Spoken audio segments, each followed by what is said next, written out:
now, let's bring you by the numbers, because the country is continuing to mourn the loss of a military helicopter crash which claimed the life of some 8 individuals on August 6th. Now, as the nation grieves, attention is turning to the official timelines which point to significant delays in search and rescue efforts and are fueling a growing demand for answers. Today on By the Numbers, we put the matter to a bit more scrutiny. We know, amongst many other things, the time the helicopter took off, 9:12, on a routine flight to Aboagye for that cooperative mining launch. Was expected to arrive at 10:02. But what are the things and what are the questions being asked, and what were the expectations as with regards protocols that should have guided everything that we saw? We've seen, amongst many other things, a member of the NDC communications team heavily criticized the military. We'll seek to subject that to a bit more expert opinion, but right now, here's what we know based off on officially communicated detail to us by authorities. And so, from what we know, that flight duration was expected to be 50 minutes, taking off at 9:12, expected time of arrival being 10:02. But in everything that we saw happen, it took 3 hours, 41 minutes for the Ghana Armed Forces to officially communicate to the entire public that the aircraft had gone off radar. And that was at 13:43, that's 1:43. That's the time they communicated. It doesn't suggest whether or not the internal communication also took that long, but based off on official communication to the Ghanaian people, that's the time. Well, in terms of the search and rescue trigger, we know that after no contact with the aircraft, that's supposed to happen 30 minutes after there's a difficulty in being able to establish contact with the aircraft. And then we know as well that it took us 4 hours, 18 minutes after the flight took off for a confirmation to come from the Chief of Staff in that televised address of the crash and the death of the victims as well. But let's walk you through a bit more in terms of the detailed timeline. And we've done a bit of it already: time of departure, expected time of arrival, when, amongst many other things, per our own conjecture, we should have been seeing search and rescue deployed, because the expected time of arrival was what, 10:02, and so perhaps per that 30-minute standard protocol, we should have been seeing a lot more of this around that time. We know the communication of the aircraft being lost on radar was at 1:43, amongst many other things, and then at 14:22, that was communicated. Let's take you onto the phone lines right now and speak to Colonel Retired Festus Aboagye. He will have a bit more for us in terms of the answers, because he's a former military chief as well, and he's been doing a lot of digging with respect to these questions that are coming in thick and fast. Colonel, I appreciate your time. Where do you stand, for starters, on the argument that the military or the Ghana Armed Forces did not do enough to secure the site of the crash and perhaps deploy search and rescue in time? Well, first of all, thanks for having me. And once again, very sincere condolences to the bereaved families, and of course to all of us as Ghanaians. I am not sure of the basis of those who are arguing that the military did not do well. They have not explained the basis. So what I want to do is to lay out the facts in order to place the various responses into context. We know for a fact, because we were told by the armed forces, that the plane's actual time of departure, ATD, was 0912 minutes on the 6th. You said that the plane's expected duration was about 50 minutes. So by 10:02, the plane was expected to have arrived at Aboagye. But 14 minutes after takeoff, the plane went off radar. And I want to emphasize that when a plane is off radar, it does not necessarily mean that the plane has crashed. Right. It simply means that the plane is flying at a height or in a terrain where the radar cannot, detect it.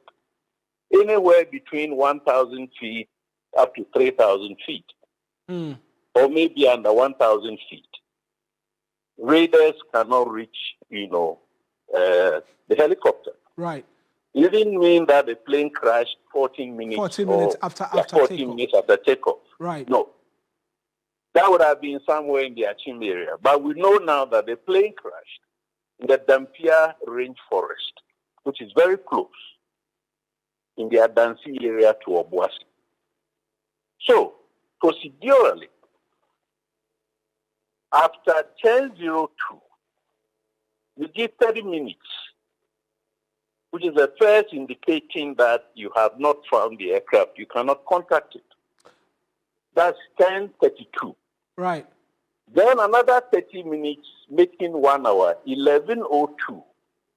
If the aircraft has still not been contacted, then a distress call is made.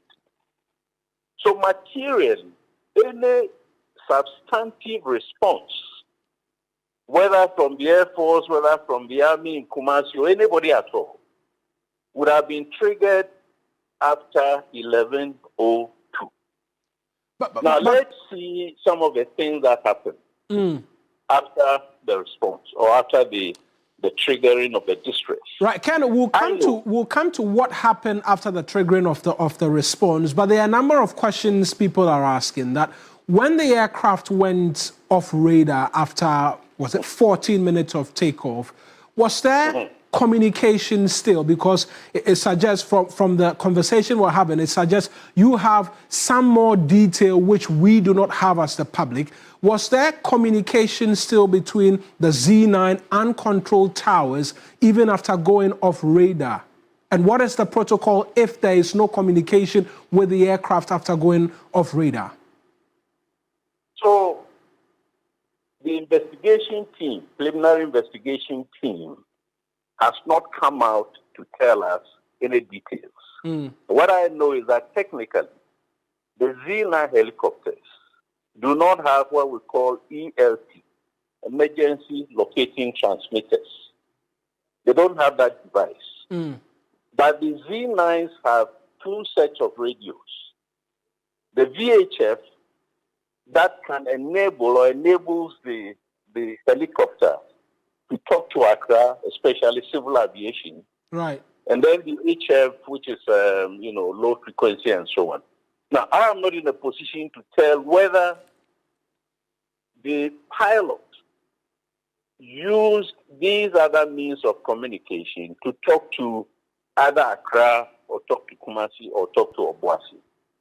For that information, we need to wait for the preliminary investigation team. But you see, by 14 minutes after takeoff, you don't necessarily declare an emergency because the procedure is that the plane can go off radar, and that wouldn't mean the plane has crashed. Which is a fair point. Yes, it means that the plane is at a place where the terrain or some other weather conditions do not allow contact by radar or for the radar to capture the plane's location. So materially, we need to look at the 11:02 onwards. And what the response was. Yes. I estimated way back Friday, Saturday that if you add the 15 minutes to the 0912, by 0953, if the plane 0953, 0955, in any case, by 1000 hours, if the plane was not at Obuasi, then something may have gone wrong. So the Air Force contacted Kumasi at the latest by 1100 hours. But I'm aware that they made a call to Kumasi asking, do you have sighting of this aircraft in and around Obuasi? So the efforts to find the plane started between 10 and 1100 hours. First of all, one element was that the 4th Infantry Battalion of the Central Command has got a forward operating base at Aboagye. The plane was originally expected to land at the Lon Clay Sports Stadium, where the minister and co were already assembled. So if the plane wasn't there, the FOB was directed to go to the Ashanti Gold Airfield. I don't know how far away it is, because I'm not very conversant with the geography of Aboagye. Absolutely. That was one leg of the search, not the investigation. So, Colonel, per your understanding of the operations after 1100, the military adhered to strict protocols and standards in terms of the response to emergencies after the designated 1 hour? But from what I know, I've just started by giving you what the military did, which is not all. Another team led by the commanding officer of the 4th Infantry Battalion, technically the search team, which along the way became a rescue team. For once, it became clear from media reports that the plane was on fire, had burnt, and so on. You were not going to search and rescue. You were going to search and recover. That OBN team got to the impact site. Now remember, your media reporters have said that the impact site is not 5 minutes walk from Sikamai. Absolutely. OBN is in Kumasi. It takes time to drive from Kumasi along, whether to Aboagye or to a Krofrom or wherever it is, and reach Sikamai. And then another 45 minutes to 1 hour to get to the impact site. Right. Colonel, I understand you on that, and I get the fact that that was done, but there are questions still lingering as to the investigation, because you have as well confirmed to me that we will need a bit more answers from the investigation. Shouldn't we be getting up-to-the-minute updates with respect to what has been done since the search and recover was undertaken, and the progress of investigations considering the national nature of this incident? You are perfectly right. I have said it. In fact, not even our emergency response. We're a country where our culture is not to tell the citizens or the public anything. Now, whether it is a Piate or whether it is a Koshombo Dam spillage, whatever it is, you will never get the periodic updates. In the way and manner in which we see on BBC and CNN, where a state governor and his police chiefs and his military chief and this and that are assembled, the politician says the scene, then the professionals fill in the gaps and update Americans and the global publics as to what is. That is not our culture here. So up till today, apart from the press release from the military, we've got no update at all. Nothing. And that is not good. You don't manage any situation that way.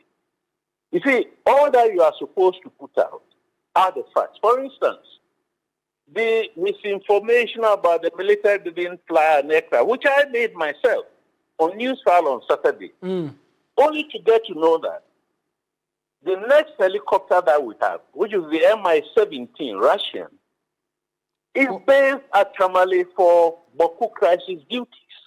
Right. The plane was task ordered to fly to Kumasi, which it did.